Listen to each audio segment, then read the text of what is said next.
Welcome back to the deep dive. Today, we are taking a stack of research that, I'll be honest, I thought I knew. I mean, we've all seen the movies. Oh, yeah? We've seen Ben-Hur, we've seen the gladiator epics.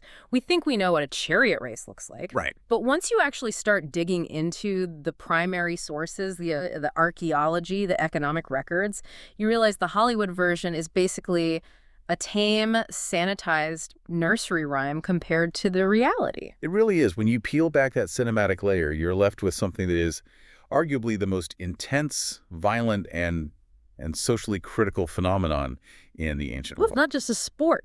No, not at all.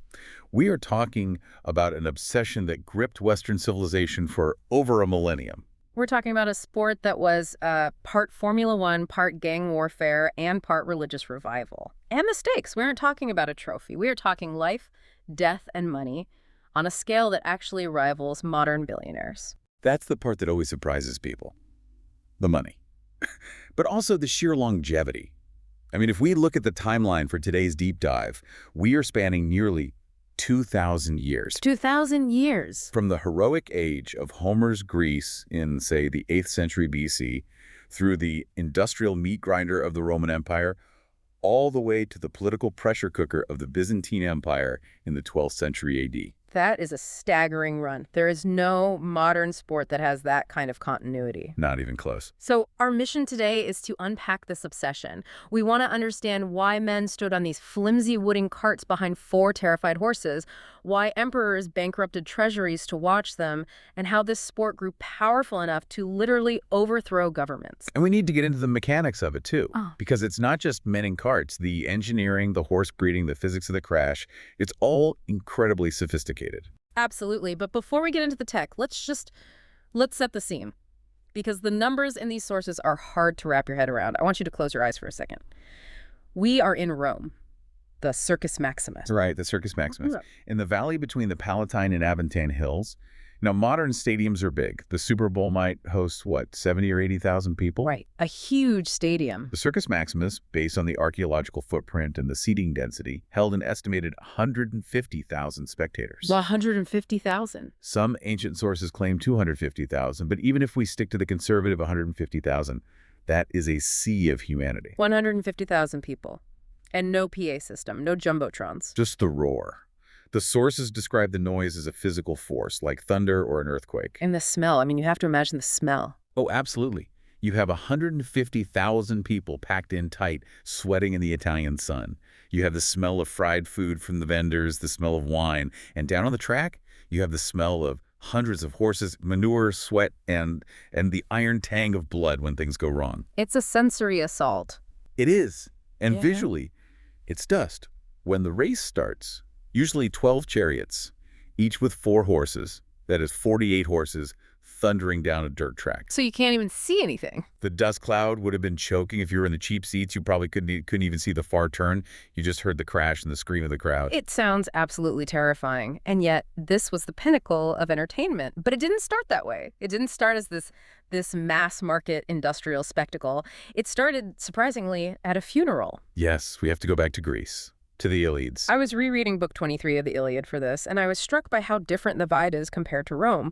This is the funeral games for Patroclus, Achilles is hosting, and the people racing aren't slaves or professionals. No, they're the kings, Diomedes, Menelaus, Antilochus. They're the heroes of the story. This is the heroic age ethos. The idea is our exlete excellence. Yeah, hero had to be excellent at everything. Fighting, speaking, and controlling horses. If you were a king, you drove your own chariot. You put your own body on the line to prove your status. But looking at the text, it's not exactly a clean fight, is it? There's this moment with Antilochus, who is driving a slower team, where his father, Nestor, gives him advice. Yes. And this advice feels less like sportsmanship and more like win at any cost. Nestor's speech is actually a brilliant piece of technical analysis. He explicitly tells Antilochus, your horses are slow, you cannot win on speed, you have to win on geometry. On geometry. He tells him to drive so close to the turning post, the terma, that the hub of his wheel literally grazes the stone. Which sounds insane, because if you hit that stone... You shatter the wheel, the chariot flips, and you probably die. Yeah. But Nestor's pointing out the physics of the race. The track is an oval. The inside line is significantly shorter. If you have the nerve to risk death by inches, You could beat a faster team that takes a wider, safer line. And Antilochus listens. He drives like a maniac. He cuts off Menelaus, literally threatens to wreck them both if Menelaus doesn't back down. It does. It just destroys this idea of the gentleman amateur. These guys were ruthless. They were. And look at the prizes. Diomedes wins first place. What does he get? He gets a woman skilled in fair handiwork and a bronze cauldron with handles. Which is, well, from a modern perspective, receiving a human being as a trophy is horrific. Go for it. But in the context of the Bronze Age, this was about resource accumulation. Exactly. A skilled slave and a massive amount of bronze represented tangible wealth and status. It wasn't just a gold medal to put on a shelf, it was capital. But this dynamic, the king driving his own car, it doesn't last. By the time we get to the actual Olympics around 680 BC, the sport changes. The rich guys get out of the chariot. This is the crucial pivot. As the sport became more organized and the chariots became lighter and faster, the danger just waved. Yeah. It increased exponentially. Right. Simultaneously, the aristocracy realized they could outsource the risk while keeping the glory. The Olympic rule was specific. The winner of the race is the owner of the team. So the guy holding the reins, eating the dust, dodging the crashes, he's just an employee. Often a hired professional or even a slave. He gets paid, sure. But the olive wreath, the statue at Olympia, the ode written by Pindar, that goes to the man who paid for the horses. It feels like the ultimate power move. I am so rich and powerful, I can win the Olympics while sitting in the VIP box. And that's exactly how they used it. Look at Alcibiades, Yeah. the Athenian general, politician, and general bad boy of the 5th century BC. In 416 BC, he enters the Olympic chariot race. But he doesn't just enter one team. The notes say he entered 7. 7 chariots in a single race. Now, think about the logistics of that. Oh my God. He has to transport 7 chariots, at least 28 horses, plus reserves, trainers, grooms, and drivers, all the way from Athens to Olympia. The expense is astronomical. And the result? He took 1st, 2nd, and 4th place. He basically bought the podium. So when he walked back into Athens, he wasn't just a general anymore, he was a god. Exactly. He argued to the Athenian assembly that they should give him command of the military expedition to Sicily because he had won at Olympia. His logic was, look at my wealth. Look at my success. I bring glory to the city. The sport was a direct lever for political power. But this rule about owners winning created a fascinating loophole. One of my favorite stories in this entire stack. Yes. Cynisca. The Spartan princess. Yeah, this is a great moment in social history. So, clarify the rules for women at the Olympics. It was a strict ban, right? Incredibly strict. Yeah. Married women were forbidden from even entering the sanctuary of Olympia during the games. The penalty was death, supposedly being thrown off a nearby cliff. Death. Unmarried women could watch, but they certainly couldn't compete in the wrestling, boxing, or running. But Cynisca was a Spartan, and Spartans, well, they play by different rules. They do. And wealthy Spartan women had significant economic power. They could own land and property in their own right. I see where this is going. Cynisca realized that if the winner is the owner, and a woman can own horses, then a woman can win the Olympics. So she breeds the horses, she hires the driver, she sends the team, and she wins. She wins the 4-horse chariot race in 396 BC and again in 392 BC. That is just, it's delicious. She hacked the system. And she rubbed it in. We found the base of her victory statue at Olympia. The inscription is just. It's defiant. It reads, I, Cynisca, victorious with a chariot of swift-footed horses, erected this statue. I declare that I am the only woman in all of Greece to have won this crown. I declare. She isn't hiding. She's challenging the entire male-dominated ecos of the games. And interestingly, her brother, Agesilaus, the king of Sparta, allegedly encouraged her to do it. But his motivation might have been cynical. How so? Xenophon tells us that Agesilaus wanted to prove that chariot racing wasn't about manly virtue or skill, but just about having money. So his thinking was, see, even a girl can do it. Exactly. But Cynisca turned it around and made it a monument to her own agency. I want to touch on one more thing about the Greek races before we move to Rome.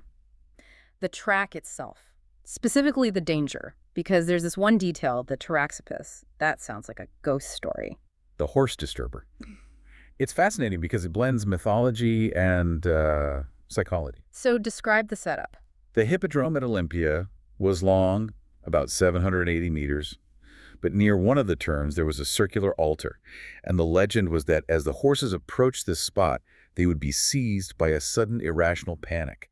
They would shy, bolt, or crash. And the Greeks blamed ghosts. They had a dozen explanations. It was the ghost of a dead hero named Olennius, It was a trick by Poseidon. It was the spirit of some ancient charioteer who was angry.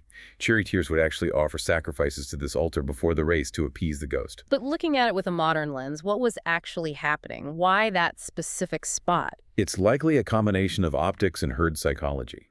Some modern researchers suggest that the angle of the sun at the time of the races might have cast a shadow or created a glare off the altar that looked, to a horse, like a solid barrier or a hole. And horses are prey animals. If they see something weird, they don't investigate, they bolt. Exactly. This is the optical looming effect.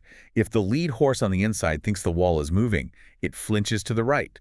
It slams into the horse next to it. Oh, what? That kinetic energy travels down the yoke. In a split second, the chariot loses stability. And because you have 12 other chariots thundering behind you, one flinch becomes a 20-horse pileup. So the ghost was actually just bad track design and equine instinct. Which is arguably scarier. You can't negotiate with a shadow. Okay, let's travel west. Let's go to Rome. Because if Greece was the amateur era, even with Alcibiades, Rome is the industrial revolution of racing. That is the perfect way to frame it. Rome took this sport and scaled it up to an industrial level. Yeah. We aren't just talking about individual aristocrats anymore. We're talking about the factions. The factions, the reds, whites, blues, and greens. Right. And I think we need to be careful with the word team here. When we say the green team, it sounds like the New York Jets, but these were much more than that. So what were they? They were massive corporate syndicates. Vertical integration. Completely. Think about the supply chain. To run the Circus Maximus, you need hundreds of top-tier horses every week. The factions owned massive stud farms in North Africa, in Spain, in Cappadocia. Wow. They had scouts constantly traveling the empire looking for breeding stock. They owned the ships to transport them. They owned the land to graze them. And the grain. We always say bread in circuses, but the circuses ate the bread. A racehorse in high training consumes a massive amount of high-quality barley. The Green faction wasn't just racing. They were a major player in the agricultural commodities market of Rome. They employed thousands of people. Not just drivers, but vets, grooms, wheelwrights, saddlers, architects. So when you rooted for the Greens, you weren't just rooting for a color, you might be rooting for your employer. Or your political patron. The emperors eventually had to take control of the factions because they were becoming too powerful as independent entities. They were effectively too big to fail, banks that also had private armies of fans. Let's talk about the drivers in Rome. Because the status of a driver orga is one of the weirdest paradoxes in history. It's the concept of infamies. Legally, in Roman law, if you were a charioteer, you belonged to the same social category as prostitutes, actors, and gladiators. You were infamous. Infamous. You had no reputation to lose. You couldn't testify in court. You couldn't hold public office. You were, legally speaking, a non-person. You were also the most famous person in the world. The contradiction is mind-blowing. These men were idols. They walked down the street and people fainted. Poets wrote epigrams about them. Emperors invited them to dinner. And the money is where it gets truly insane. We have to deep dive on Gaius Appuleius Diocles, the GOAT. The analytics on Diocles are better preserved than most emperors' reigns. We have a monument that lists his stats in excruciating detail. He is a Spaniard. He started racing at 18. He raced for 24 years. Which is a miracle. Most drivers died in their 20s. Survival was the first skill. Diocles started 4,257 races. He won 1,462. That's a roughly 34% win rate. Which is dominant over a 24-year career. But the number that stops you in your tracks is his lifetime earnings. The inscription says he won 35,863,120 sesterces. 35 million sesterces. I feel like we hear million today and think, okay, he's a rich tech guy. But what did 35 million mean in Rome? Let's contextualize it. A Roman soldier, a legionary, earned about 900 sesterces a year. Okay. So Diocles earned the equivalent of 40,000 years of a soldier's salary. A wealthy senator, someone at the absolute top of the social pyramid, might have a net worth of 5 or 10 million sesterces. Diocles had 35 million in cash winnings. So this guy who's legally scum could buy and sell the Senate. There was a study by a classicist named Peter Struck. He tried to convert that wealth into modern purchasing power based on the cost of grain and basic goods. He estimated that Diocles' wealth would be around $15 billion today. 15 billion. That puts him above Michael Jordan, above Tiger Woods, above Cristiano Ronaldo. He is likely the highest paid athlete in human history. And he probably started as a slave. Almost certainly. He would have bought his freedom early on with his first big winnings. But even as a freedman, he carried that stain of being infamous. It must have been a strange psychological existence to be wealthier than the emperor's advisors, but to know that technically you are trash. To earn that money, though, you had to survive the Roman style of racing. And this is where the tech comes in again, because the Roman chariot wasn't like the Greek one. It was designed for violence. The Greek driver stood in a chariot and held the reins in their hands. If they crashed, they just let go. Seems sensible. The Romans looked at that and said, no, we need more torque. They wanted to steer the horses with their entire body weight. So what did they do? They wrapped the reins around their waists.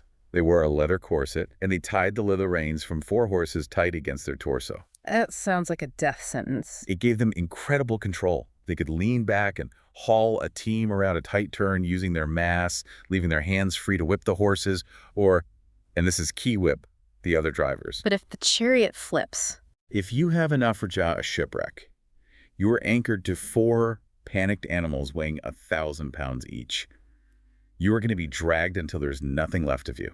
Unless you have a knife. The Falks. Every driver carried a small, curved knife, razor sharp, tucked into the bands of their corset. In the split second of a crash, when the world is spinning, the dust is blinding you, and the wood is splintering, you have to find that knife and cut the reins before the slack runs out. It turns every crash into a horror movie survival scenario. And remember, causing crashes was part of the game. The Romans didn't have lanes like modern track. Yeah. You could squeeze a rival into the spina, the central barrier. You could cut across their nose. It was combat. It was combat at 40 miles per hour. And if skill and violence were enough, they used magic. I was looking at the archaeology notes, and the sheer volume of curse tablets found at racetracks is disturbing. It is. These are thin sheets of lead inscribed with spells, rolled up and pierced with a nail. They would bury them at the starting gates or near the turning posts. What did they say? They're incredibly specific and vicious. One reads, I invoke you, spirit of the premature dead, to bind the legs of the horses of the green faction, blind their eyes, twist their souls, and as for the driver, Felix, break his hands, break his spine, crush his breath. Crush his breath. That is pure malice. And this wasn't just idle wishing. People paid sorcerers good money for these. They risked execution, because witchcraft was a capital offense, to bury these things. It shows that for the fans and the factions, this wasn't a game. It was a war. It's amazing that they thought, I could invest in better training, or I could summon a demon to break Felix's spine. The psychology of the gambler. You want certainty. And if the gods of the underworld can give you an edge, you take it. So Rome dominates for centuries, but eventually the Western Empire collapses. The center of gravity shifts east to Constantinople, to the Byzantine Empire. The new Rome. And you would think with the rise of Christianity, the sport might soften. The church fathers hated the circus. They called it a den of sin. But they couldn't stop it. If anything, it seems like it got more intense in Byzantium. It got more distilled. In Rome, you had 4 colors. In Constantinople, the reds and whites faded away. It became a binary system. Just the blues versus the greens. Right. And the Hippodrome in Constantinople wasn't just a stadium. It was attached to the palace. Physically attached. Yes. The Kathisma, the emperor's royal box, had a private spiral staircase leading directly into the imperial palace. The emperor would appear in the box like a god manifesting to his people. The Hippodrome was the only place where the common people could see the emperor and shout at him. Shout him. Yes, it was a political forum. Between races, the crowd would chant demands, lower taxes, or fire this corrupt official. Yeah. And the emperor had to listen, or at least pretend to. But the racing itself, there's a specific format in the Byzantine era that I think proves just how skilled these guys were, the diversium. Ah, the diversium. This is my favorite technical detail. It solves the eternal argument. Is it the car or the driver? Is it the horse or the man? So how did it work? Let's say a famous blue driver beats a famous green driver. The green fans might say, oh, you only won because you have better horses. So they would challenge him to a diversium. And they would swap chariots. They would literally trade teams. The winner takes the loser's slow horses. The loser takes the winner's fast horses. And they race again. That is the ultimate flex, to beat you in my car and then beat you in your car. If you won the diversium, you were untouchable. You had proven that your skill was the variable that mattered. It silenced the critics instantly. But the fans in Byzantium weren't just arguing about skill. They were organized militias. This is where the story turns dark. The blues and greens in Constantinople were more than sports fans. They were gangs. They controlled neighborhoods. They ran protection rackets. and they had religious and political ideologies. Right. The blues were generally more orthodox and upper class, and the greens were more monophysite and lower class. Broadly, yes, though it's complicated. But the point is, your color allegiance signaled your theology and your politics. Street fights between blues and greens were common. People were murdered in the stands. Which leads us to 532 AD, the Nika riots. The moment where the sport nearly destroyed the empire. Walk us through the spark. It started as a botched execution. The city prefect arrested some blues and greens for rioting. They were sentenced to hang. But the scaffold broke, and 2 men, 1 blue, 1 green, survived. The monks rescued them and hid them in a church. And the fans demanded their pardon. At the next race, the crowd started chanting to Emperor Justinian. Usually the blues and greens shouted at each other, but this time they turned and shouted at the emperor. They started chanting Nika, Nika, which means conquer or win. The chant they usually use for the horses. Exactly, but now they were using it against the state. The mob poured out of the Hippodrome. They set fire to the city. They burned down the original Hagia Sophia. They besieged the palace for days. And they weren't just rioting. They found a nephew of a former emperor and tried to crown him. This was a coup. It was a revolution born in a stadium. Justinian was terrified. He was actually packing the ships to flee Constantinople. He was going to abdicate. And this is where Theodora comes in. Empress Theodora, one of the most formidable women in history. She had grown up in the Hippodrome. Her father was a bear keeper for the Green faction. She knew these people, and she stood up in the council and shamed Justinian. What did she say? She said, "May I never be deprived of this purple robe, and may I never see the day when those who meet me do not call me empress." And she delivered the famous line, "Royal purple is the noblest shroud." Meaning, I would rather die an empress than live as a refugee. It steeled Justinian's spine. He decided to fight. He had 2 brilliant generals, Belisarius and Mundus. He sent them to the Hippodrome. The rioters were still there. They were packed in, crowning their new emperor. Belisarius blocked the exits with his troops, and then he gave the order. It wasn't a battle, it was a massacre. It was an extermination. The sources say 30,000 citizens were slaughtered in the stands. The floor of the Hippodrome was a lake of blood. 30,000 people. That's the population of a small city wiped out in an afternoon. Because of a sports riot. It broke the power of the factions for a generation. The races continued. Justinian rebuilt the Hagia Sophia to be even bigger, but the political threat was neutralized. It is a sobering reminder of what happens when tribalism and fanaticism go unchecked. Eventually, though, the sport did die out. It wasn't the riots that killed it, it was the money. The economics just didn't work anymore. As the Byzantine Empire lost territory to the Persians and then the Arabs, they lost the grain of Egypt. They lost the stud farms of Syria. The supply chain broke. Exactly. You can't run a Formula One circuit if you can't buy gas or tires.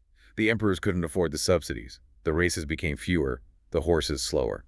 The last recorded race in Rome was in 549 AD, sponsored by the Ostrogoth king Totila, and in Constantinople, it faded by the 12th century. And then, the final insult. In 1204, the Fourth Crusade sacked Constantinople. The Crusaders stripped the Hippodrome. They took the 4 magnificent bronze horses that had stood over the starting gates for centuries. And they took them to Venice. Where they still are today. If you go to St. Mark's Basilica in Venice, those bronze horses on the facade, those are the ghosts of the Hippodrome. They watched the Nika riots. They watched the triumphs of the drivers. Wow. So let's bring this all together. We've gone from the funeral games of the Iliad through the corporate machine of Rome to the bloody politics of Byzantium. What is the big takeaway here? Why does this matter to a modern listener? I think it matters because it holds a mirror up to our own obsessions. We like to think we are civilized and rational. But look at us. We build billion-dollar stadiums. We pay athletes GDP-level salaries. We tribalize around colors and mascots. And we crave the danger. We might not admit it, but part of the appeal of F1 or UFC is the risk, the knowledge that it's real. And the concept of infamies. I can't shake that one. That's the thought I want to leave you with, the paradox. In Rome, you could be the most loved person in the empire and yet be considered less than a citizen. Do we have that today? Think about reality TV stars. Think about influencers who do dangerous stunts for clicks. Think about combat sports athletes. We watch them, we fund their lifestyles, we obsess over their drama, but do we respect them? Or do we secretly feel superior to them? Are they our modern infamous performing monkeys for our amusement? Are you not entertained? Exactly. Exactly. It seems human nature hasn't changed in 2,000 years. We just swapped the chariots for algorithms and We cameras. probably drive a little safer. Hopefully. Listen, thank you for diving into this with me. This was a wild ride. Always a pleasure. And to everyone listening, thanks for being part of the deep dive. We'll see you next time. Stay safe out there.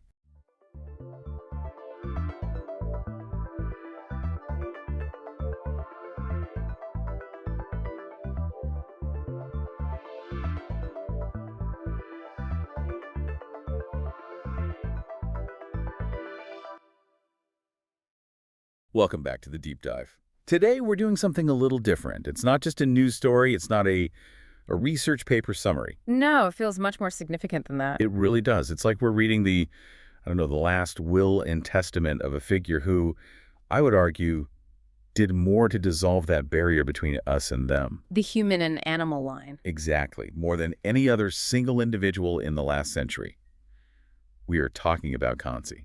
It's still so strange to talk about him in the past tense. I mean, for decades, Kanzi was just this constant presence in primatology, a living question mark. Yeah. Just challenging every single assumption we thought we had about language, about cognition. I think for a lot of us, the news really hit harder than you'd expect. He passed away just under a year ago, March 18th, 2025. He was 44. And when you read the accounts from the Ape Cognition and Conservation Initiative in Des Moines, it all sounds so quiet. It was, by all reports, a very peaceful end. It wasn't some long, drawn-out decline, which is, a small mercy. No. He had a totally normal morning, ate his breakfast, played with his great-nephew, Teco. groomed with the others, and then he was gone.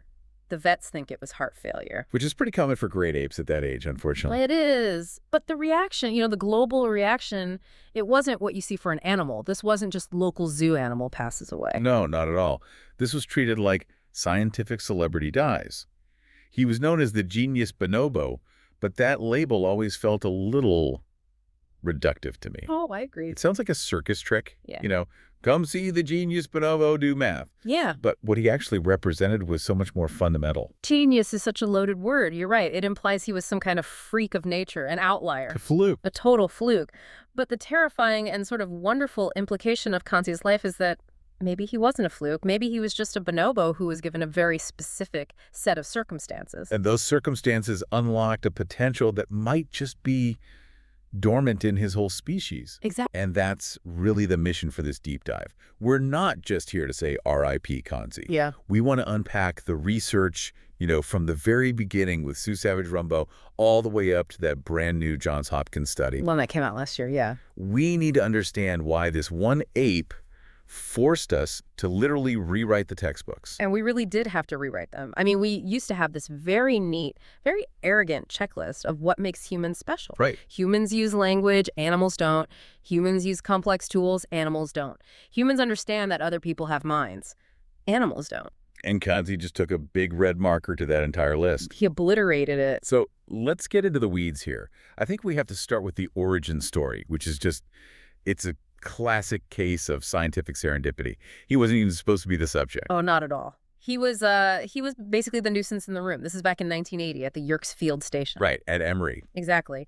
And the researchers, led by the great Sue Savage-Rumbaugh, they were all in on Kanzi's adoptive mother, Matata. And Matata was wild-born, which is a huge deal here. It's the crucial detail. Matata had spent her early years in the rainforest. By the time she got to the lab, her brain was, that plasticity was mostly gone. Her learning framework was pretty much set. It was set. And they were trying to teach her to use a lexigram. And we should probably paint a picture of what that is. Yeah. Because it's not like an iPad with a picture of a banana on it. No, not at all. It's a board, a keyboard, with hundreds of keys. And each key has a symbol, but the symbols they're abstract, geometric shapes. Totally arbitrary. Completely. The symbol for apple might be a red square or a blue triangle. It looks nothing like an apple. Which is a huge cognitive leap to make. I mean, you have to understand that this random shape means this physical object purely through social convention. And Matata just could not bridge that gap. The researchers were using standard, behaviorist conditioning. The old B.F. Skinner method. Yep. Press the key, get a treat. Touch the symbol, get a tickle. It's very transactional. You drill, you repeat, you reward. It's how you teach a dog to sit. It feels I don't know, mechanical for something like language. It is mechanical, and Matata hated it. She was unmotivated. She couldn't retain the symbols. Her progress was just going nowhere fast. But while all this is happening, while Matata's failing these drills, Kanzi is just there. He's just in the room, literally hanging off her back sometimes. Or like running around playing with the researcher's shoelaces. Totally. He was an infant. To the scientists, he was just background noise. They weren't trying to teach him. They figured he was too young or, he just wasn't the target. So he's just soaking all this in. He's watching these hours and hours of failed lessons, hearing them say apple, seeing them point to the symbol, watching his mom get it wrong. And then the big moment. Yeah. Matata is taken away, I think, for breeding or a transfer, and Kanzi is left alone with this keyboard. And what happens? He walks right up to the board, looks at the researchers, and just starts using it. Not just mashing buttons randomly. No. Using them correctly. He'd press apple, then look around for an apple. He'd press chase, and then try to start a game of chase. He had learned the entire vocabulary. That's incredible. It's like the Helen Keller at the water pump moment for primatology. Right. Because nobody taught him. That's the paradigm shift. He learned through observation, through immersion. The same way a human child learns. Exactly the same way. You don't sit a 6-month-old down with flashcards and give them a cookie for saying mama. You just talk around them. They absorb the patterns. They link the sounds to the meaning. It almost suggests that the old behaviors model, the drilling, was actually getting in the way. It's preventing the learning. Right. By trying to force it, they were bypassing the natural social way that language is supposed to be acquired. Kanzi learned because he was curious, not because he wanted a food pellet. It proved that the cognitive machinery for language, or at least a prototype of it, it exists in bonobos, but it needs a certain social environment to switch on. It needs a culture of language. But once Kanzi broke that dam, the floodgates just opened. Oh, they did. Let's talk about the depth of that flood, because the skeptics will always say, okay, fine, he learned to ask for food with some buttons, but the data shows it went so much further than that. Way beyond. I mean, over his lifetime, Kanzi mastered 348 symbols on that lexigram. 348. That's his expressive vocabulary. But his receptive vocabulary, what he could understand when you just spoke to him in English, was estimated at around 3,000 words. 3,000. That's the functional vocabulary of a human adult in daily conversation. Yeah. But I want to push on this a little, because the ghost of Clever Hans is always haunting this kind of research. Always. For anyone who doesn't know, Clever Hans was a horse back in the day who could supposedly do math. His trainer would ask, what's 2 + 2? And he'd tap his hoof 4 times. Turned out he was just watching the tiny unconscious changes in his trainer's body language. He'd stop when the trainer relaxed. Exactly. So how did the researchers with Kanzi make sure he wasn't just, reading their body language? They were acutely aware of this. They knew if they even glanced at the apple key while asking for an apple, Kanzi might just follow their eyes. So they designed what they called the headphones test. Okay, this is the gold standard. It was. They put these heavy noise-canceling headphones over Kanzi's ears. He's sitting in front of the lexigram, and the researcher speaking the words is in another room or behind a one-way mirror. So Kanzi is totally isolated. He just hears a voice in his ear say, vacuum, or pine cone, or whatever. There's no face to read, no finger pointing anywhere. And he pointed to the symbols. His success rate was, it was statistically undeniable. He wasn't guessing. He was processing the sounds of the English word, pulling the meaning from his memory, and then mapping it to that abstract shape on the board. So that's it. That kills the Clever Hans argument. You can't read body language through a pair of Bose headphones. It proves that a bonobo's brain, their auditorial processing center, can actually handle the specific frequencies and categories of human speech. That's a hardware capability we just didn't think they had. But, words are just the bricks. Language is the whole building. It's about syntax. It's grammar. Right. The classic example, the dog bit the man versus the man bit the dog. Same words, totally different meaning because of the order. Did Kanzi get that? And this is really the great battlefield of modern linguistics. You have Chomsky and others who argued for decades that complex syntax, what they call recursion, is uniquely human. So they had to test it. They tested it with novel sentences, commands he had absolutely never heard before. The microwave example is the one that always gets me because it requires him to process a conditional state. It does. So the setup is this. Kanzi's in a room. There's a carrot sitting right there on a tray, easy to grab. Okay. But across the room, there's a microwave oven. And inside the microwave, there's another carrot.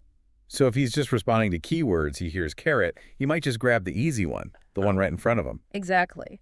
A simple associative brain takes the path of least resistance, but the researcher said, quote, "Go get the carrot that's in the microwave." A specific qualifying instruction. And Kanzi walked right past the carrot on the tray, went across the room, opened the microwave, and took out that specific carrot. Wow. So he understood the phrase in the microwave as something that modified carrot. He wasn't just hearing two separate words, he was building a mental structure. That is syntax. It might not be Shakespeare, but it's the functional processing of sentence structure to determine a specific meaning. And they did this with hundreds of sentences. Put the soap on the ball. Take the pine needles outdoors. And he had to understand the relationships between the things, not just the things themselves. There was another one that's even crazier, where they compared him to a 2-year-old human child, Alia, the monster test. Right, the command was feed your balsam tomato. Which is a nonsense sentence. I mean, it's just absurd. Balls don't eat tomatoes. Right. And when they gave this command to Alia, the human toddler, she just froze. She didn't know what to do because the sentence didn't map onto reality as she knew it. She was stuck in the logic of it. She was, but Kanzi wasn't. He picked up the spongy little Halloween pumpkin toy he had. That was his ball. And he took a piece of tomato and pressed it against the pumpkin's face. He fed it. That shows such incredible flexibility. He understood the structure of the request action.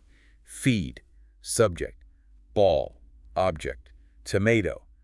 Even if the meaning was totally bizarre, he was willing to play along. It suggests an ability to decouple language from strict reality, which is a precursor to imagination, to storytelling, and frankly, to lying. Right. If you can say things that aren't literally true, you're starting to master language. And didn't he also invent his own terms? The anecdote about the movie Quest for Fire suggests he could combine concepts. Yes, what linguists call productivity. Kanzi loved the movie Quest for Fire. Which, can we just pause on how meta that is? An ape, who would later learn to make stone tools, is watching a movie about early humans discovering fire. It's unbelievable, but he wanted to watch it. The problem was the researchers hadn't programmed a Quest for Fire button on his keyboard. So what did he do? He improvised. He pressed the symbol for fire, and then he pressed the symbol for TV. Fire TV. He made a compound noun. He did the same thing for a duck. He didn't have a word for duck, so he pressed water and then bird. Water bird. That's a very logical way to construct a word. It is. It shows he understood that you can combine symbols to create a new emergent meaning that neither one has on its own. That's the core of human language. We take a finite set of sounds and combine them into infinite meanings. Kanzi was right there, scratching at the surface of that potential. But for all of this, he never spoke. Not with his voice. He physically couldn't, and this is just a matter of anatomy. A bonobo's larynx, their voice box, is positioned too high in the throat. They don't have the fine motor control over their tongue and lips that we do. The hardware is just wrong. It's the wrong instrument for the job. But the sources say he tried. He did. When he was pressing the cymbals, researchers noticed he'd make these little high-pitched squeaks and grunts. They weren't random. When they analyzed the sound waves, they found the sound he made when pressing banana was consistent. The sound for grapes was consistent. He's trying to say the words. He was trying to mimic the acoustic shape of the words. To our ears, it just sounded like noise, but the intent was clearly there. He was trying to force his body to do what his mind wanted. It's kind of heartbreaking, really. A mind that's ready to speak, trapped in a body that won't cooperate. So we have Kanzi the linguist, but he was also Kanzi the craftsman. This part of the story, it takes us out of the clean lab and into the dirt. The Stone Age experiments. This is the work of two archaeologists, Kathy Schick and Nicholas Toth. Their whole world is Oldowan tools. The very first stone tools our ancestors, like Homo habilis, made about 2.6 million years ago. And these are basically just sharp flakes knocked off a bigger rock. Sounds simple. It sounds simple, but it's really not. You have to understand fracture mechanics. You have to hold the core rock just right and hit it with a hammerstone at an angle of less than 90 degrees. If you hit it flat, you just smash the rock. Right. You have to hit it with this glancing high-velocity blow to shear off a usable flake. It takes planning. You have to see the tool inside the rock before you even start. So Schick and Toth wanted to know, could a bonobo do this? Exactly. So they showed Kanzi, they demonstrated the process. Hit rock, get sharp flake, use flake to cut this rope, get the food that's in the box. The classic motivator, food in a box. Works every time. And Kanzi got the objective immediately. He knew he needed a sharp edge. But, and this is so classic, Kanzi, he struggled with the human method. His hands and wrists just aren't built the same way. He couldn't get the right kind of snap. Oh, he improvised. He reinvented the process. Instead of holding two rocks and hitting them together, he picked up the core rock, stood up, and just hurled it with all his might against the concrete floor. The gravity method. He developed his own throwing technique. And it worked. The rock shattered and created these razor-sharp flakes. He'd pick one up, cut the rope, and get the food. I love this because it shows he wasn't just mimicking them. He wasn't just aping the motion. He understood the physics. Yes. He's thinking, I need a high-impact force to break this rock. I can't do it with my wrist, but I can do it with the floor. That's engineering. It's pure engineering. He optimized the process for his own body. He did eventually learn the handheld method, but his flakes are always a little different from early human ones. Still, the end result was the same. He had entered the Stone Age. So we have a Stone Age ape.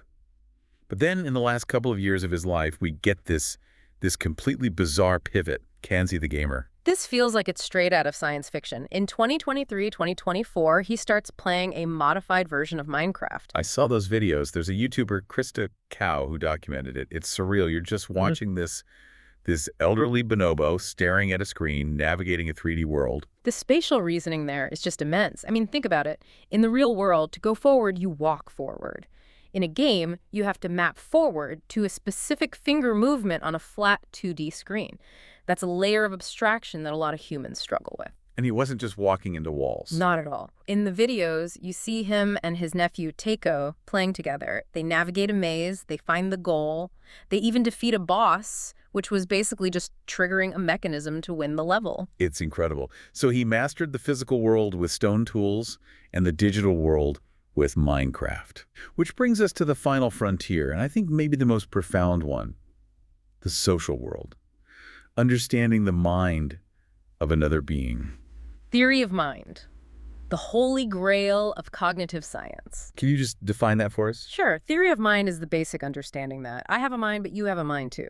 And your mind contains different information than mine does. So if I hide a candy bar in a drawer while you're out of the room, I know it's in the drawer, but I also know that you still think it's on the table where you last saw it. Precisely. That's a false belief task. Human kids usually get this around age 4 or 5.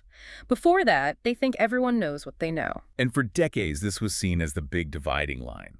Apes might be smart, but they're basically solipsistic. They can't model someone else's ignorance. Until February 2025. That study in the Proceedings of the National Academy of Sciences from the Johns Hopkins researchers. They worked with Kanzi, Teiko, and another bonobo, Øresund. The hidden grape study. Yep. The setup is a classic shell game. There are some cups, and a grape is hidden under one of them. Okay. But the key variable was the human researcher. In the first scenario, the human is in the room and watches the grape get hidden. The human knows where it is. Right. Then the human asks the ape, where's the grape? And in that case, Kanzi and the others would hesitate. They often wouldn't even point. Why not? The interpretation is they're thinking, you saw where it went, you know where it is, why are you asking me this stupid question? So the hesitation is actually a sign of higher intelligence. He's annoyed. He's annoyed. But then scenario B, the human leaves the room while the grape is hidden. The human is completely ignorant of where it is. So the ape knows that the human has a false belief, or at least a lack of knowledge. Right. The human comes back, looks all confused, and asks, where is the grape? And in that case, immediately, Kanzi and the others pointed right to the correct cup. So they were only helpful when they understood the human needed help. That's the smoking gun. They were tracking the human's mental state. They were holding two conflicting models of the world in their head at the same time. I know the grape is under cup 1, and this human has no idea where the grape is. That's the foundation of empathy. It's the foundation of all complex social life. Teaching, deception, cooperation. You can't do any of it unless you understand that other beings have a different perspective. And Kanzi proved bonobos have it. It's just amazing that this study was published literally weeks before he died. It's like this final definitive piece of evidence for his personhood. It really is. It cements the whole legacy. He wasn't just a mimic, he was a thinker. I want to touch on his personality for a minute before we wrap up, because the data can make him sound like a furry computer. But people described him, especially in his later years, as an aging patriarch. Yeah, balding, a bit of a belly, these deep-set, very soulful eyes. He had a real gravitas and this incredible emotional intelligence. The story about the Maori haka is the perfect example. Yeah, this was from a journalist, Paul Raphael.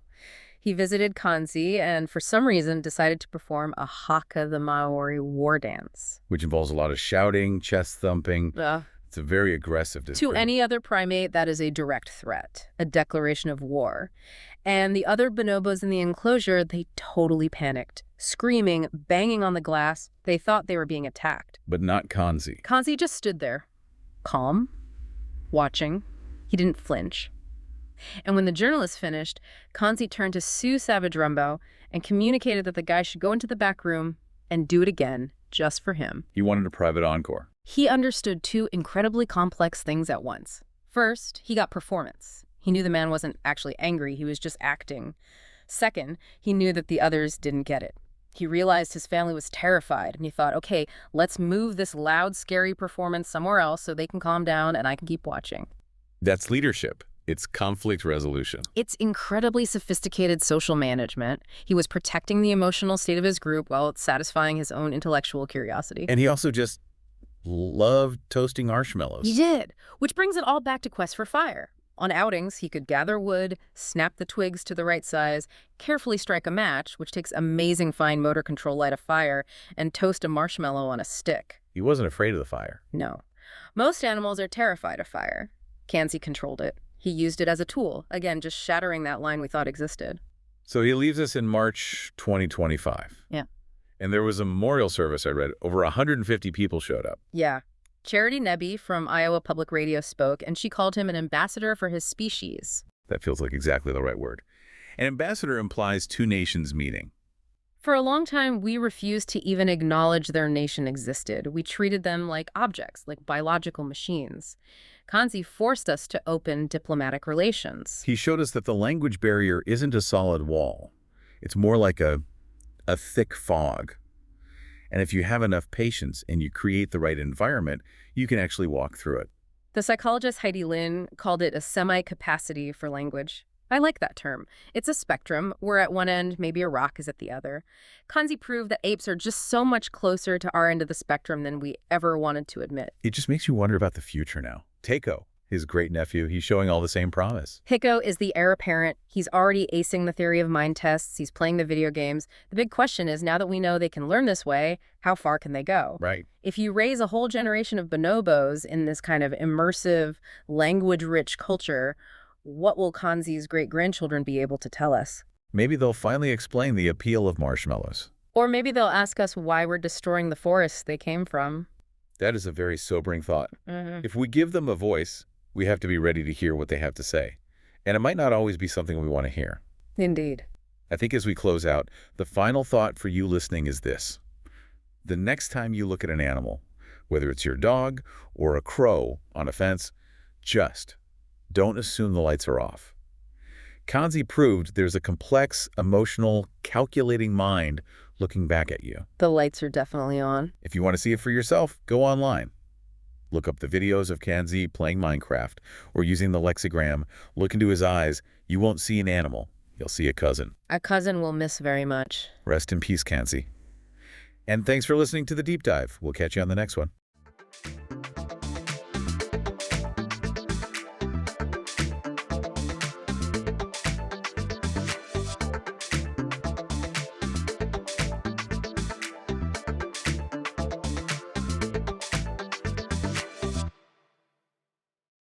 You know, I was looking at a map of Scandinavia this morning, like really looking at it. And it just struck me how the whole peninsula, it sort of looks like it's trying to pull away from the rest of Europe. It does, doesn't it? Yeah, it's like it's clawing its way north, and it's left this gap of cold gray water between Sweden and Denmark. And that gap, that's the Øresund Strait. It has defined the history of that entire region for millennia. For centuries, people called it the saltwater curtain. A curtain. I like that. So it was a wall, basically. Total wall. If you wanted to get across, you got on a boat, you waited, you hoped the weather held. It was a barrier. But today, that curtain is, well, it's gone. We've stitched it shut. And that's what we're diving into today, the Øresund Bridge. But honestly, after going through all the research you sent over, just calling it a bridge feels, I don't know, it feels like a massive understatement. Oh, it's a huge understatement. It's like calling a space shuttle a glider or something. Yeah. Exactly. Yep. The Øresund link is what we in the engineering world call a composite structure, a hybrid. It isn't one thing. It's a cable-stayed bridge that's literally fused to an artificial island. An island that didn't even exist 30 years ago. Didn't exist. And that island then becomes the entrance to a massive immersed tube tunnel. So you're right, it's a bridge, an island, and a tunnel all rolled into one seamless, incredibly complex piece of infrastructure. And that's what really hooked me. It's a whole Nordic noir vibe of it. You see these pictures, and it's this streak of black steel just cutting through the gray mist, and then it just vanishes. It disappears right into the ocean. It really does look like that. It looks like a movie set, which I know, we'll get to that. It has the drama, for sure. But our mission for this deep dive is to get behind that drama and really look at the puzzle itself. Because this wasn't just about pouring concrete. This was about solving a geography problem that seemed, well, impossible. You had airplanes, you had giant ships, unexploded bombs, and two different countries with two completely different electrical grids. It was a logistical nightmare. And biology, that was the part that blew me away. We always think of these giant projects as, being bad for nature, but this one, it's sort of the opposite, isn't it? It's an accidental nature reserve. It's a fascinating story. We'll definitely get into how a pile of mud from the bottom of the sea became a sanctuary for rare spiders. Well, I can't wait for that. But first, we really have to understand the geography. Because without that context, none of the engineering choices make any sense. Okay, let's set the scene for everyone. We're connecting Copenhagen in Denmark, specifically an island called Amager to Malmö in Sweden. Right. And the distance is about 16 kilometers, so what, 10 miles? 10 miles of very, very difficult water. This isn't some calm little channel. This is the mouth of the Baltic Sea. It's one of the busiest shipping lanes on the planet. How busy are we talking? We're talking something like 40,000 ships pass through that strait every single year. Wow, so lots of traffic. Heavy traffic, oil tankers, massive container ships, cruise liners, and then in the winter, you have ice flows to deal with. So if you're an engineer in the early 90s, you sit down, you look at this, and your first thought is obvious. We need a high bridge. Right. You have to get over the ships. You need to clear the masts. You need to be way, way up in the air. So you just build a standard suspension bridge, something like the Golden Gate. Huge towers, lots of clearance, ships sail right under, problem solved. That would be the logical first step, yes. But there's a huge complication on the Danish side, a very big one. What's sitting right there on the coast of Amager. That would be Kastrup, Copenhagen Airport. Exactly. And it's not just near the coast. The approach vectors, the glide slopes for the main runways, they go directly over the strait. Okay, I see the problem now. If you build a suspension bridge high enough for a supertanker to pass under, the towers, the pylons holding it all up, they'd have to be 200, maybe even 300 meters tall. You're building a giant steel wall. You're building a steel wall directly in the landing path of a jumbo jet. Yeah, that's a terrifying thought. So you can't go high because of the plane. You can't go high. So, okay, plan B, go low. Let's just build a tunnel the whole way across. I mean, we've done it before, right? The tunnel connects the UK and France. Why not just dig a big hole here? Two reasons. Geology and money. The tunnel was bored through chalk, which is, relatively speaking, easy to dig through. The seabed in the Øresund is limestone. It's much harder, it's fractured. More difficult. But the real killer was the cost. A 16-kilometer tunnel that has to handle 4 lanes of motorway traffic and 2 heavy freight rail lines. The price tag would have been astronomical. It probably would have tripled the entire budget. So you're stuck, can't go over because you'll hit a plane, can't go under because you'll go broke. And that's why the final solution is so brilliant. It wasn't about some brand new technology. It was about a really clever compromise. They decided to do both. On the Swedish side, which is far away from the airport, they went high. They built this huge cable-stayed bridge that runs for about 8 kilometers. That gets you over the shipping lane. Okay, so high up in Sweden. But as that bridge gets closer to Denmark, closer to the flight paths, it has to get out of the way. It basically has a duck. So right in the middle of the ocean, they built an island from scratch. Pebberholm. The transition point. The transition point. All the traffic comes off the bridge, lands on this artificial island, drives for a few kilometers, and then dives down into a tunnel for the last stretch to Denmark, passing safely underneath the flight paths. It's such an elegant idea. It's like a skipped stone that just decides to sink on its last hop. Let's break down the bridge part first, because the notes say it's a cable-stayed bridge. What's the difference between that and a suspension bridge like the Golden Gate? Well, visually they can look a bit similar, but the physics are totally different. On a suspension bridge, you have two giant towers with a huge main cable that drapes between them in a big U shape. Everything hangs from that main cable. Got it. On a cable-stayed bridge like the Øresund, there's no main draping cable. Instead, the cable's running straight lines directly from the top of the tower down to the road deck. It looks more like the strings on a harp, or maybe a fan. So why pick that design here? Is it just about the look? No, not at all. It's about rigidity. And this is so important for the Øresund. This isn't just a road for cars. It's a combined road and rail bridge. And we're not talking about little commuter trains. We're talking about massive, heavy freight trains that weigh thousands of tons. And I'm guessing trains don't like it when the bridge they're on is moving around. Trains hate flexibility. A suspension bridge is actually designed to be quite flexible. The Golden Gate can swing meters side to side in high winds. If you put a heavy freight train on a bridge that's moving like that, you could distort the tracks. You could even have a derailment. The cable-stayed design is just much, much stiffer. And the double-decker design plays into that stiffness, right? Absolutely. That's the secret sauce. The bridge deck isn't a flat slab.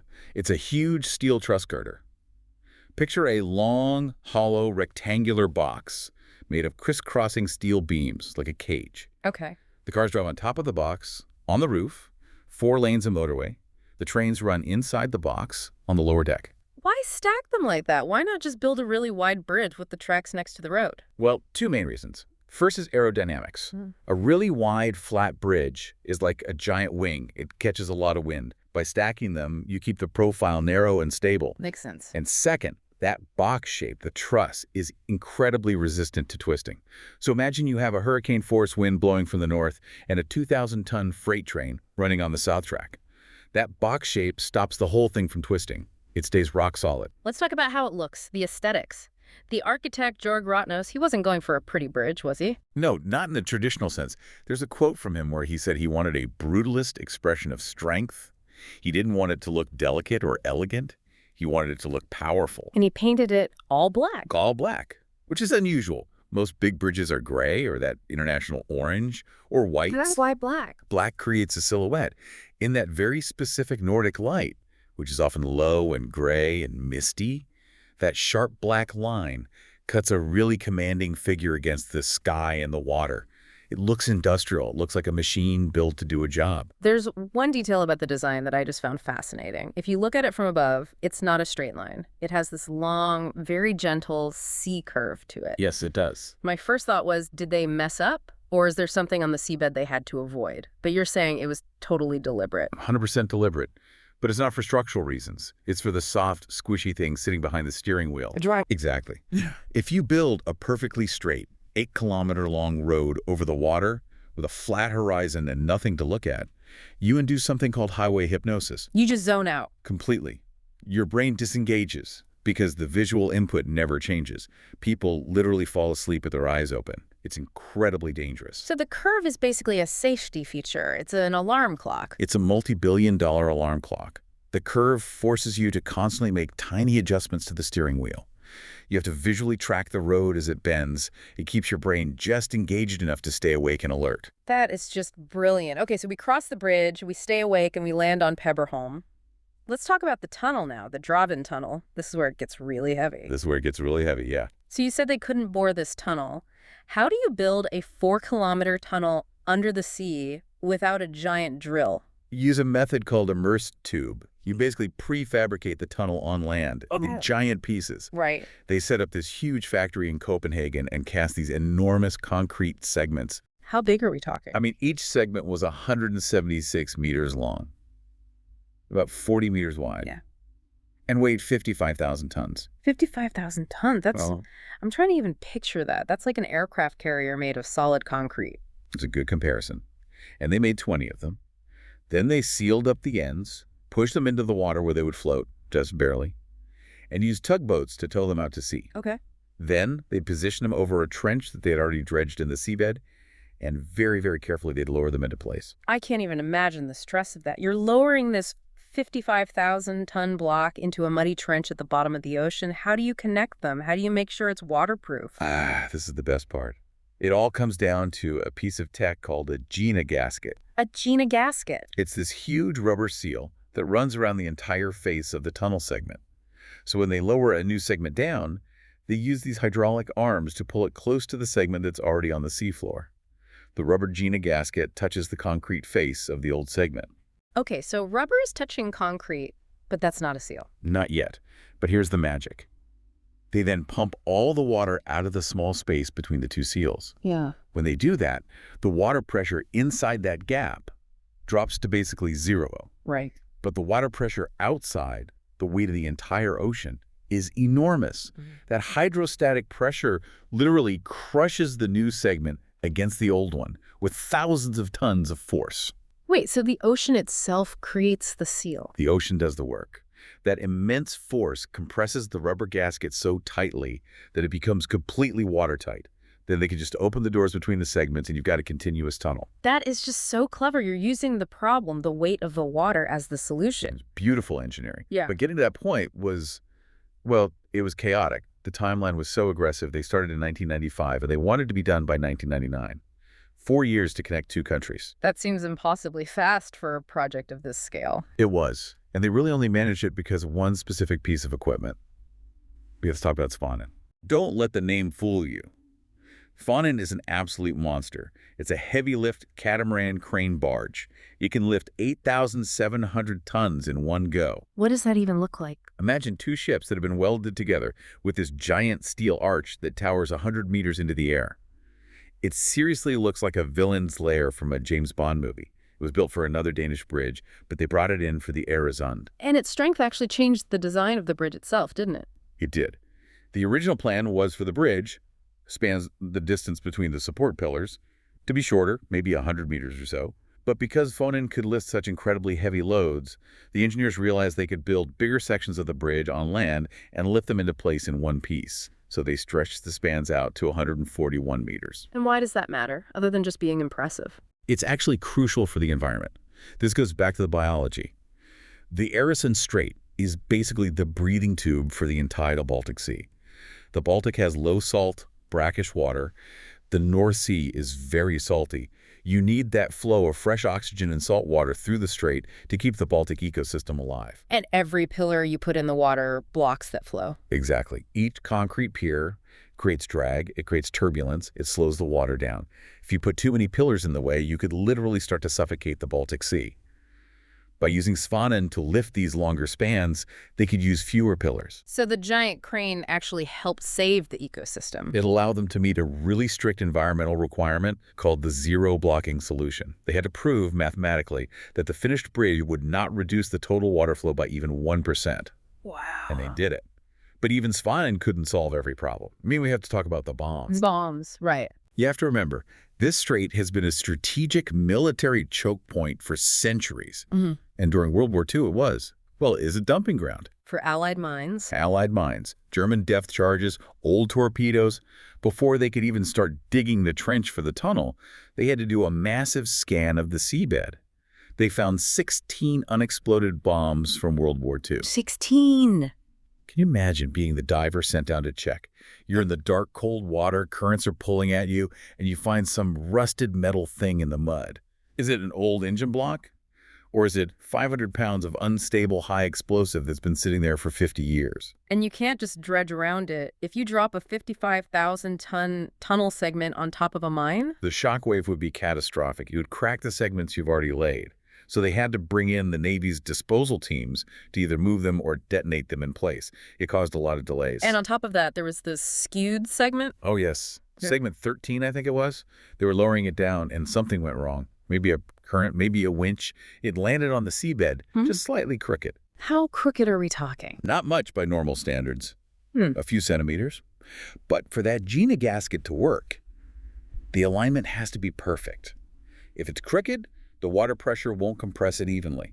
You'll get a leak. So what do? You can't just nudge it? Can't nudge it. They had to stop everything. They had to pump water back out of the ballast tanks, float this massive concrete block, back up off the seabed, realign the whole rig, and try again. It took days.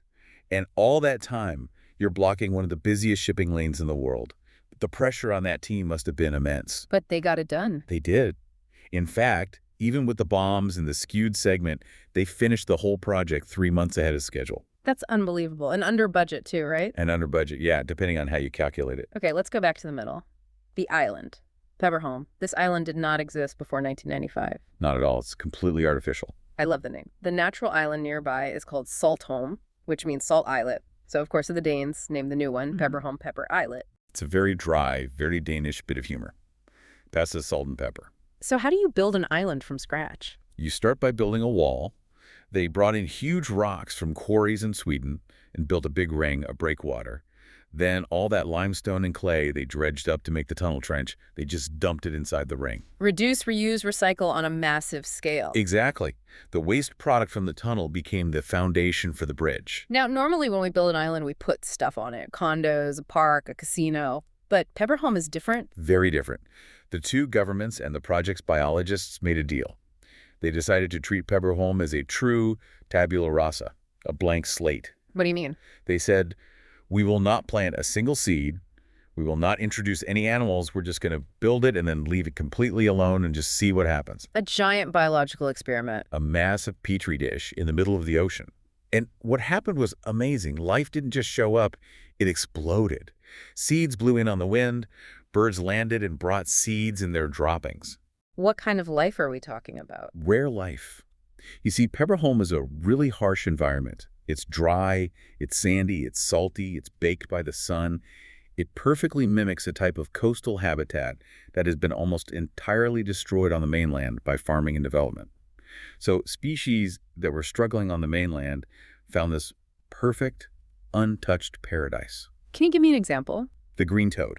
It's an endangered species in Denmark. It absolutely loves Pepperholm. It breeds in the drainage ditches right next to the motorway. That is just fantastic. A highway drainage ditch is a toad sanctuary. And they found rare spiders, rare beetles, massive colonies of nesting seabirds. And people are banned from going there. Strictly banned. Unless you're a maintenance worker or a biologist with a permit, you cannot set foot on Pepperholm. If your car breaks down on that stretch of the motorway, the instructions are to stay in your vehicle until help arrives. You are not allowed to go for a walk. It's just for the toads and spiders. And it's not just on the island. The underwater biology changed too. A lot of environmental groups were worried the bridge pillars would be a dead zone. But it became an artificial reef. A huge one. The concrete pillars and the rocks around the island it created hard surfaces, which are very rare on the muddy seabed of the Øresund. They were immediately colonized by millions and millions of blue mussels. Wow. And mussels are filter feeders, so they actually help clean the water. And where you have that many mussels, you get predators. Cod, seals, all sorts of fish started gathering around the bridge. So the structure actually increased the local biodiversity. It's the ultimate irony. We build this massive concrete scar across the sea, and nature just looks at it and goes, oh, look, free real estate. It just shows you how resilient nature can be if we give it even half a chance. So it was an engineering success, a biological success. Yeah. But a bridge is useless if nobody uses it. Let's talk about the money. This thing cost about 30 billion Danish krone, which is what, around 4 billion euros? Who paid for that? Well, this is the part that usually surprises people. The taxpayers of Denmark and Sweden didn't actually pay for the construction. What? How is that possible? It's entirely user-financed. The two governments formed a company, and that company took out huge loans on the international market to build it. But the deal was, those loans have to be paid back entirely by the tolls from people using the bridge. So every time I drive across, I'm basically paying the mortgage. You are paying the mortgage, and it's a very big mortgage. It costs about 60 euros, so roughly 65 US dollars, for a single car trip. Ouch. That is a pricey commute. It is. And when the bridge first opened in 2000, that was a huge problem. Traffic was way, way below what they had forecast. People looked at that price tag and said, no thanks, I'll just take the ferry. The dreaded white elephant project. It looked like it for a few years, yes. But then simple economics took over. Around 2005, housing prices in Copenhagen just went through the roof. But in Malmö, just a 20-minute train ride away, it was still much more affordable. Ah, geo-arbitrage. Exactly. Danish families realized they could sell their tiny apartment in Copenhagen, buy a big house with a garden in Sweden, and commute across the bridge every day. Even with a toll or a cheaper monthly pass, the math just worked. Oh, the bridge effectively merged the two cities into one. Economists call it agglomeration. You took two separate, medium-sized labor markets and you fused them into one giant one. A 2022 study I saw said the bridge led to a 13.5% increase in average wages across the region just by creating this bigger pool of jobs and talent. Which brings us to the trains, because the cars are one thing, but the train is the real workhorse here, right? 15 million passengers a year. The train is absolutely vital, but getting a train to run smoothly between Sweden and Denmark is a technical nightmare that most people just don't even think about. Why? It's just a track. You'd think so. But of course, Sweden and Denmark use completely different electrical systems for their railways. Of course they do. Denmark uses 25,000 volts at 50 hertz, which is pretty standard for Europe. Sweden uses 15,000 volts, but it's 16.7 hertz. That's not just a different plug. That's like a whole different kind of electricity. It is. And the signaling systems, the things that stop trains from crashing, they speak completely different languages. So do the trains have to stop and change engines at the border? No, that would kill the whole point of a fast commute. The trains they use are special dual voltage models. But the switch itself, the switch is the really cool part. And it happens on Peberholm. The Magic Island strikes again? On Peberholm, there's a short, neutral section of track where there's no power in the overhead wires. It's a dead zone. As the train hits this section at full speed, the computer senses the power cut. And it just coasts through. It coasts. And while it's coasting, it lowers the pantograph, that's the arm on the roof that touches the wire. While the arm is down, the onboard transformer reconfigures itself from the Swedish system to the Danish system. Then the arm goes back up, hits the new wire, and the power comes back on. And this all happens in just a few seconds. A few seconds, at over 100 kilometers an hour. And at the same time, the driver has to manually switch the signaling system on their dashboard from Swedish to Danish. It's this incredibly complex digital and mechanical ballet that happens on every single crossing. And the passengers are just sitting there on their phones with no idea it's even happening. That's the goal. But if you listen really closely, some people say you can hear the hum of the train's electronics change pitch right as it crosses. That's a great detail. But while the technical connection is seamless, the political one hasn't always been. We have to talk about the border. Right. The whole dream of the bridge was a borderless region. You had the Nordic Passport Union for 60 years. You could travel freely. The bridge was the ultimate symbol of that. But then 2015 happened. The migrant crisis. Sweden got nervous and reintroduced ID checks at the border. All of a sudden, every train had to stop. Everyone had to get off, line up, show their passport to the police, and then get back on the train. That completely destroys the 35-minute commute. It added 30, 40 minutes to the journey. It broke the flow.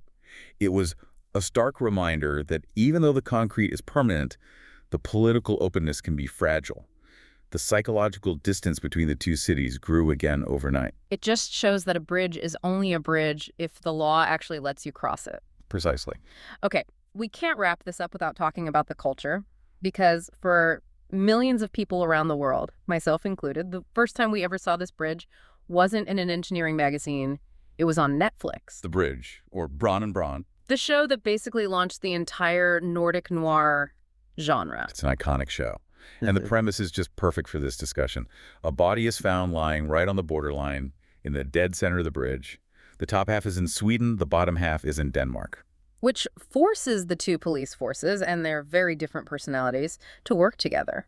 It turned the bridge into a main character. Before that show, it was just a piece of infrastructure.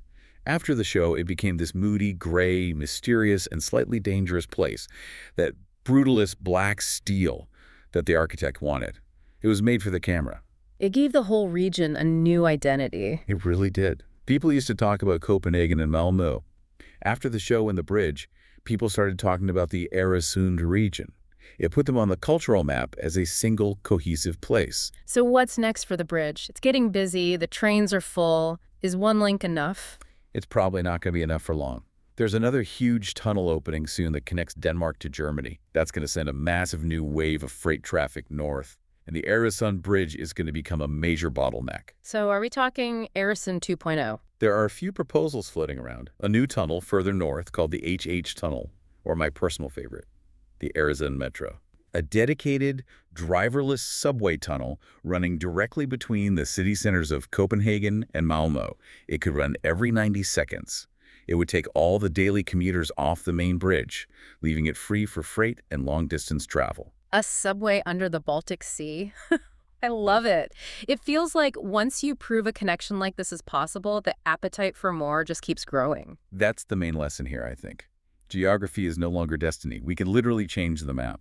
So to sum this all up, we have a bridge that was designed to duck under airplanes, a giant crane that accidentally saved an ecosystem, an artificial island that became a sanctuary for endangered toads, And a train that performs electrical surgery on itself while it's moving. and a very expensive alarm clock if you count the curve. So for everyone listening, here's the takeaway. If you ever find yourself in that part of the world, don't fly between those two cities. Take the train. Definitely take the train. But when you're crossing that water, don't just look at your phone, look out the window, look for that black steel, look for the curve. And as you pass that little green island, just remember, you are riding on a piece of the seabed that was dragged to the surface where a bunch of rare spiders are probably watching you zoom by. And maybe keep an eye out for a detective driving a vintage Porsche. Thanks so much for diving in with us. My pleasure. See you next time.